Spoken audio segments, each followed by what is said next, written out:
Арыбаңыздар, бүгүн 25 апрель. Мына Байтик атанын башына келдик. Мына ушундай бир сонун бүтүндөй кыргыз элибизди коргоп турган баатыр атабыз. Ошонун күмбөзүнө сый-урмат кылып келдик. Бул жерде ушул атанын сөөгү жатат. Ошол көптөгөн казактан, кыргыздан келип ушу сый-урмат кылып турушат бул жерде. Анан ушул жерде дагы бир эң бир алып манас жатабыз. Балык ооз атабыздын жаткан жери мына ушул жерде экен. Буну көбү билет, көбү билбейт. Азыр мага ушул Чолпонбек байке айткандан мен өзүнүн оозунан угайын деп, сиздер да уксаңыздар. Мына азыр эмне турабыз? Кудайга рахмат, ушул улуу аталарыбыз, баатыр атабыз Байтик күмбөзүнүн янында анын досу болгон улуу алып манасчы балык ооз манастын кабырын деп коебуз, ошонун жанында турабыз. Эмнени айткым келет? Балык ооз атанын жанында. Байтик баатырды эми кыргыздын көбү эле билет да. Балык ооз атабызга келгенде көбү биле беришпейт. Көбү болсо атын билет, затын билишпейт да. Анан мен да ошол кичине билгенимди айтайын деп атам. Бул өзү сарбагыш уурусу болот, чоң чарык деген. Мен да ошо Кочкордо сарбагышмын. Биздин айылда ушу бул кишинин туугандары бар, чоң чарыкта. Анан мен муну кызыгып карап көрсөм, бул мурун биздин сарбагыштар эмеде турушкан, Ак суу жеринде турушкан. Ак суу менен Талас жери бул бир элдин жери да. Анан ошол жактан анан кайра Кочкорго келген. Аксы десеңиз. Аксы. Анан бул балык ооз атабыз ошол манасчылык кылып эмеде турганда, Таласта турганда. Байтик атабыз барып экөө тең тушко. Эми болушуп, дос болушуп анан кийин бияка алдырган экен. Балык оозду. Анан балык ооз андан кийин туугандарын издеп биздин тиги Кочкорго барган. Анан бул кишинин башка манасчылардын артыкчылыгы, жанагы бүгүнкү манасчылар манасты жакшы айткан менен кандайдыр бир жомоктоштуруп ийет да. Ошон үчүн жана башка элдер манасыңар жомок деп айтат. Анткени ал жерде кандайдыр бир цифра, число, фактылар жок да. Бүт эле имиш менен айтылат. Ошон үчүн жанагы башка элдердин манасыңар жомок деп айтканда туура да. Ага жанагы бүгүнкү биздин манасчылардын, мурунку манасчылардын айтып аткандары далил да. Биз себепкербиз ошого. Анан бул балык ооз атабыздын артыкчылыгы, бул киши факты менен айткан.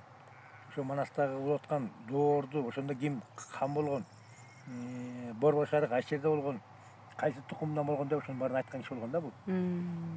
Анан как раз бул Кочкорго келген маалда ислам дини уже жок кылган кескен. Ошол жерде Акишен деп коебуз, ушундай бир молдо киши болгон экен, ошо касиет жолдогу.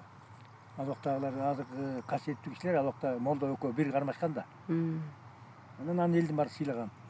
Анан ал киши келип туруп, бул балык оозго айткан. Балык ооз, сен мындан ары кыргыздар ислам динин туткандын эле бер жагын айт. Ислам динине чейинкисин айтпай эле кой. Бизде дагы тиги капыр экен деп айтпасын деген жакшы эле ой менен бул кишинин эмесин алган. Түшүндүргөндөн кийин булар ал убакта кыргыз эмне кылган?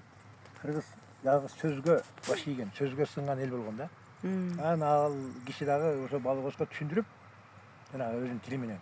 Анан мындай угаадасын алган бул кишининчи. Анан ошондон баштап балык ооз атабыз кийинки эле ислам дини келгенден кийин эле акыркы зоорлор айтып калган да. Анан ошо менен өтүп кеткен. Бул кишинин жазгандары бар дейт. Бар болгон менен артынан кууган киши жок, көп чыкпайт. Канча жашка чыккан примерно? Билбейт экен бул жерде эми. Жаш деген не важный да. Анан ошо менен бул киши өтүп кеткен. Ажерлерине келип шам жакпай эле койсун, карайтып салыптыр, Эми ал жанагы ар ким өзүнүкүн кыла берет да. Анан дагы бирден бир нерсе бери жаксын. айтайын деп атам, баягы эми касиет жолдо жүргөн киши катары өзүмдүн личный касиетим менен доказать эткенди. Анткени азыркы күндөр эл балык оозду эмес, Байтик атабызды баалашат да, ошону таңктуу дейт. Чындыгында мен антип ойлобойм да. Анын далили мен ошол касиеттүү балдар менен келип айтпай келип эле Байтиктин янында койгондо ошо бала көргөн транс менен Байтик атабыздын ошо ак кепинге оролуп жатканын ал бала билген эмес, анын колдоочусу Жолборс экен. Мен билчүмүн. Анан айтып атат да, байке, бул жерде бир ата жатат, кепин ак кепинде. Башы ачык экен дейт. Жанында Жолборс тегеренип турат деп айткан да. Анан ошондой ишенгем, жолбарыс колдоочусу бар экенин билем да, бул Байтиктин колдоочусу жолбарыс болгон. Анан ал жерден чыгарып алып Албан алып келип ушул жерге отургузгам. Келсек, ал мен келген убакта бул ограждение жок, бул ээн белги жок болчу. Өзүбүз неменен келип тапканбыз. Анан Албандан кайра трансқа түшсөм, ушул дөбөдө калпак көрүп атат да Албала. Анан ал эмне калпак экенсем, кыргыз калпак экен дейт. Анан эме десем, бул адам малда шокунуп отурганда эмеле расстояние турат да, калпак жөн эле ошондой өлчөмдө. ал ошону көрүп атат да. Анан мен ойлонуп атам, бул эмне кандай деп көрсө, малда шокунуп отурат да. Анан калпак көрүп. Бирок биз денесин көрбөй атабыз да. Көрсө бул киши анандай улуу касиеттүү манасчы болгондуктан, тем более манасчылар деле бөлүнөт да, баягы касиеттүү манасчы бар, анан жаттама манасчы деп. Анан бул действительно ошо Чыныгы касиеттен келген. Анан еще бул санжырачы да болсо керек да. Анткени жанагы баарын факты менен айтып атпайбы. Анан ошон үчүн бул улуулугун баалап, бул ошол көзөткөндөн кийин эле тиги кайыпка өткөзсө керек. Анткени кайыпта дене корпус деген жок. Ал жерде только энергия бар. Ошо энергия калпактын астында турат. Аны биз көзүбүз менен көргөн жокпуз да. Калпак материя баягы мага болгон белги болгон да. Анан ошондон баштап мен Байтик Баатырды сыйлайм. Бирок баягы кыргыздын закону бар, улууну урматта дейт, кичүүнү сыйла дейт. Анан экөөнү эч качан тең койбошубуз керек. Бирөө дайыма бийигирээк болсун. Анан ошон үчүн мен Байтик Баатырга караганда бул баалы кооз ата деп койсом да болот. Ушул кишини урматтайм, сыйлайм. Ошон үчүн ушул жерге отуруп, бул Элдер агыска билгенимди айтып берип атам. Эл билсин, эл уксун деп. Анткени азыр күн келди. Айтпай жүрө берсек, бизди баалаган, биздин фактыларды бурмалагандар толтура болуп баратат. Анан бизге касиет аркылуу кайыптагылар айтып аткандан кийин биз аны эмне кылыш керек? Менчиктеп алганга акыбыз жок.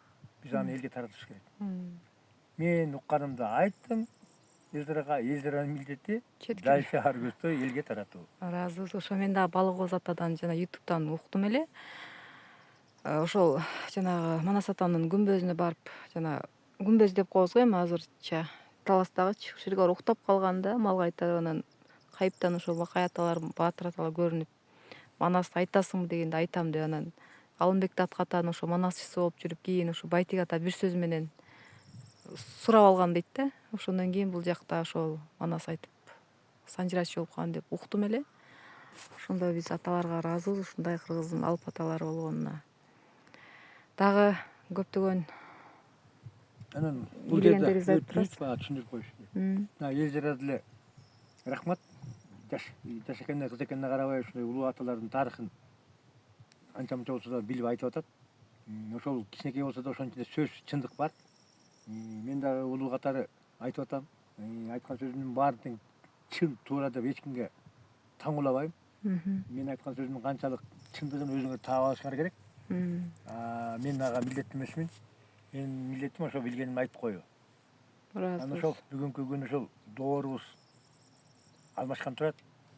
Ошон үчүн жанагы кайыптагылар жанталашып, чындыктарды билип, доору машинанын астында жок дегенде балдарыбыз чындыкты билип, чындыкты таап, ошо чындыкты тапкан адамдар гана жаңы доорго өтөт деген закон менен жанталашып ушундай информациялар берип атат.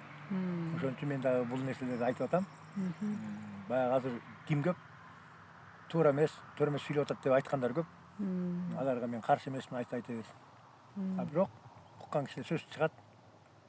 Ошон үчүн издегендерден ыраазыбыз. Биздин закон кандай? Арбакты сыйлагандар баркталат дейт. Анан бул улуу өтүп кеткен арбактарды сыйлап, ушундай иштерди кылып атабыз. Ыраазыбыз, бар болуңуз. Сиз дагы көптөгөн ошо катылган сырларды бизге ачып берип атасыз. Дагы ачсаңыз, мындан дагы кененирээк айтып берсеңиз жакшы болот. Ыраазыбыз.